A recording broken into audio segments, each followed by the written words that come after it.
Thank you, Shocks. A lot of applause there for Westor. Quite a performance he put up. But I want to return to our point about the aggression between these two teams and throw to you, Crumbs, the replay that we have 19 minutes into the game, because we saw all 10 players in this game meet up in the mid lane for an all-out brawl. Now, Westor obviously loves America because this fight was so chaotic. He was the only one that had enough freedom to do anything.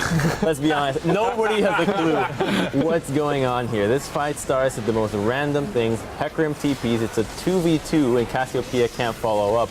And you see all members are coming from all corners of the map for this. You know, they get all called down. They disengage now. Hecarim Rek'Sai re-engages. Sivir is staying outside, so now, okay. Cassiopeia ulti comes back in, they're thinking, let's engage. Oh, we didn't realize Fizz was here. Fizz now switches targets away from the Urgot, goes on the Cassiopeia, goes and hides. Now Sejuani gets his, oh, Sejuani, oh, somebody follow, oh, Nara's here. And now there's a fight breaking out on the other side. Sejuani now overcommits, and now they're like, oh, we have Hecarim ulti and Urgot ulti. So now it's just a huge chaos. Like, seriously, I don't think the players knew what was going on here. Like, everybody's just trying to match their abilities and make sure that they can use everything, so that at the end when they look at it, it's like, well, I used my abilities. I did all I could. But in all seriousness, this is kind of as well where Fnatic struggles, and I think where AHQ just excelled really, really hard.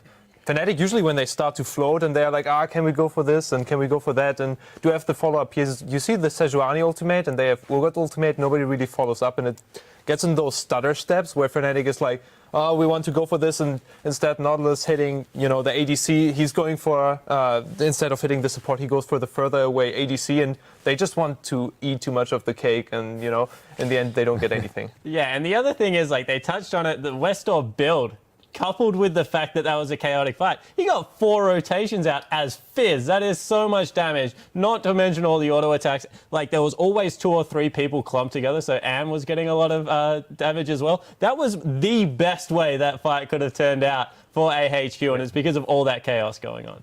Yeah, I have to say, it's really nice to watch Westor change up the play style here. As he mentioned in the interview, first game plan was Kalista, let's make it a Kalista-centric comp, put you on Karthus, really support him. Here, they throw him into the spotlight, and he does perform, which was a big question for us coming up against some of these top mid laners.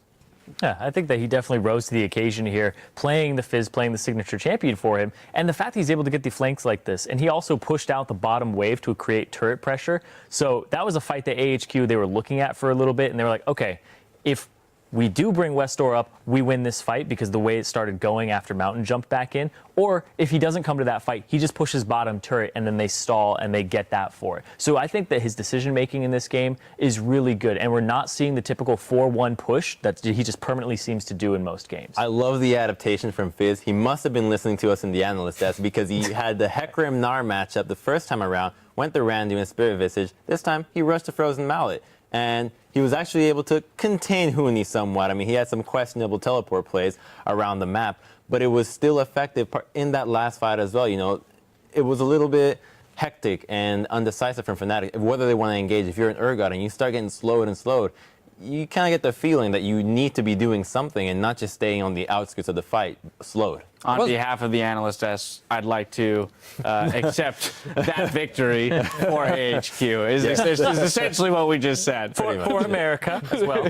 Yeah, absolutely. I'm sorry, I cut you off there. Well, Chibi. Fnatic, man, sad. But hey, I think AHQ played a really good game, and I was actually a little bit worried because they let the Hecarim open, which is the Huni champion. This is something you really don't want him to play because it's so scary. We banned it like 2, 3, 4 games against them, and when he plays this champion, he's so strong. And you saw him like stroll around the map, putting so much pressure on themselves. And Fnatic was like, well, we are not that strong. But Huni was like taking mid lane tower.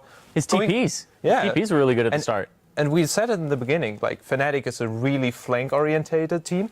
And what every team fight kind of started off was Huni TPing behind them, going for the carry, and either way popping the spell sheet right away from CVR and then following up with ultimate or just hitting the E right away. All right, I got to jump in here before we hit break. I want to shift gears to our next match, SKT versus EDG. We're going predictions. Spawn, we're starting with you. EDG are going to win this game. This is going to be very one-sided. Wow, strong words. All right. Sheepy, do you agree, disagree? Where are we I at? agree. I think that they have Easy Hoon and not Faker. I'm going to the Church of Faker, but if it's Easy Hoon, I think that Pawn will have a really good time and will just out pressure. My religion is now Easy Hoon. He's the hidden gem right now of Korea. You know, this guy is good. He may play these passive champions, but he plays things like Cassidy. I mean, he may not have as much success, but he gets to learn from Faker and practice against this guy. So I think he's no slouch, and I was disappointed with Pawn's performance against Westo. You know, he tried to roam a little bit too much and do too much.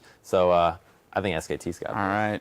Yeah. Finally to you, Zareen. I got to go with SKT as well. You can't, like, I don't even care about Church of Faker, Church of Easy Hoon here. You have to believe in both to be part of the SKT religion.